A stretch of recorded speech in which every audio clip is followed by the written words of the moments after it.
Hello guys, welcome back to our channel. ഇന്ന് പുതിയൊരു cooking വീഡിയോയുമായിട്ടാണ് ഞാൻ വന്നിരിക്കുന്നത്. ബീഫ് കട്ട്ലേറ്റാണ് നമ്മുടെ റെസിപ്പി. അപ്പോൾ എളുപ്പത്തിൽ ഉണ്ടാക്കാൻ പറ്റുന്ന ഒരു റെസിപ്പിയാണ്. അതെങ്ങനെയാണെന്ന് നമുക്കൊന്ന് നോക്കാം. ആദ്യം നമ്മളൊരു പാൻ വെക്കുക. അത് ചൂടായതിന് ശേഷം അതിലേക്ക് വെജിറ്റബിൾ ഓയിൽ ഒഴിക്കുക. വെജിറ്റബിൾ ഓയിൽ നന്നായിട്ട് ചൂടായതിന് ശേഷം സവാള, ഇഞ്ചി, പച്ചമുളക് ഇവ അരിഞ്ഞത് ഇട്ട് കൊടുക്കുക. അത് നന്നായിട്ട് വഴറ്റുക. ഏകദേശം ഇതേപോലെ ഒരു ബ്രൗണിഷ് നിറമൊക്കെ ആകുമ്പോഴത്തേക്ക് നമ്മൾ വേവിച്ച ബീഫ് മിക്സിയിലിട്ട് പൊടിച്ചത് ഇതിലേക്ക് ഇട്ട് കൊടുക്കുക. അതിനുശേഷം ഇത് നന്നായിട്ട് യോജിപ്പിച്ചെടുക്കുക.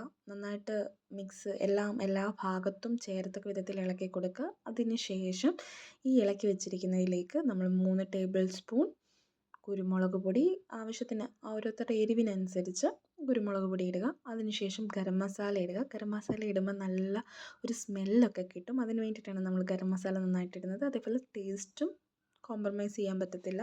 അതിനുശേഷം ആവശ്യത്തിനുള്ള ഉപ്പ് ഇട്ട് കൊടുത്തതിന് ശേഷം ഇത് നന്നായിട്ട് മിക്സ് ചെയ്ത് കൊടുക്കുക. ഈ പൊടികളെല്ലാം എല്ലാ ഭാഗത്തും ചേരാനും അതേപോലെ ഇതിൻ്റെ പച്ചമണമൊക്കെ ഒന്ന് മാറാൻ വേണ്ടിയിട്ടുമാണ് നമ്മളിത് നന്നായിട്ടിട്ട് ഇളക്കി കൊടുക്കുന്നത്. അപ്പം ഗ്യാസ് സ്റ്റൗവിൻ്റെ ഒരു മീഡിയം ഫ്ലെയിമിൽ അല്ലെങ്കിൽ ലോ ഫ്ലെയിമിലൊക്കെ വെച്ചാൽ മതി. ആ പച്ചമണം ഒന്ന് മാറിക്കിട്ടാൻ വേണ്ടിയിട്ടാണ്. അതിന് ശേഷം നമ്മൾ വേവിച്ച് വെച്ചിരിക്കുന്ന ഉരുളക്കിഴങ്ങിട്ട് നന്നായിട്ട് ഈ ഒരു ബീഫുമായിട്ടൊക്കെ ഒന്ന് മിക്സ് ചെയ്ത് നന്നായിട്ട് യോജിപ്പിച്ചെടുക്കുക. അതിന് ശേഷം നമുക്ക് ആവശ്യത്തിനുള്ള സൈസിനനുസരിച്ച് ഓരോ ഉരുളയാക്കിയെടുത്ത് അത് പരത്തി കൊടുക്കുക.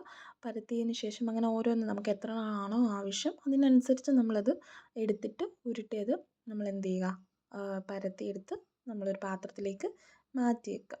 ഇതേപോലെ നമുക്ക് ആവശ്യത്തിനുള്ളത് എടുത്ത് നമ്മളിങ്ങനെ സെറ്റ് ചെയ്ത് വെച്ചു.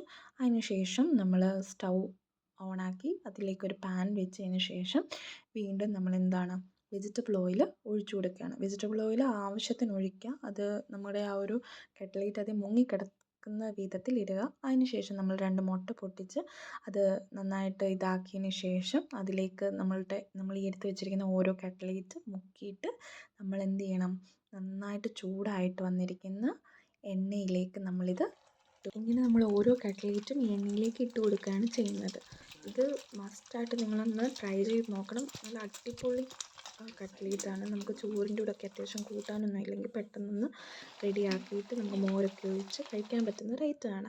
അപ്പോൾ ഇത് 2 വശവും ഏകദേശം ഒന്ന് മൊരിഞ്ഞതിന് ശേഷം നമ്മൾ പാത്രത്തിലോട്ട് മാറ്റി കൊടുക്കുക. ഓരോന്ന് വീതമായിട്ട് എടുത്ത് മാറ്റി കൊടുക്കുക. അതിൻ്റെ എണ്ണയൊക്കെ ഒന്ന് മാറുന്നിടം വരെ. അടിപൊളി റെസിപ്പിയാണ്. എല്ലാവരും റെഡിയാക്കി നോക്കണം. നിങ്ങൾക്ക് എന്തെങ്കിലും ഡൗട്ടുണ്ട് എന്നുണ്ടെങ്കിൽ കമൻറ്റ് ബോക്സിലൂടെ അറിയിക്കുക.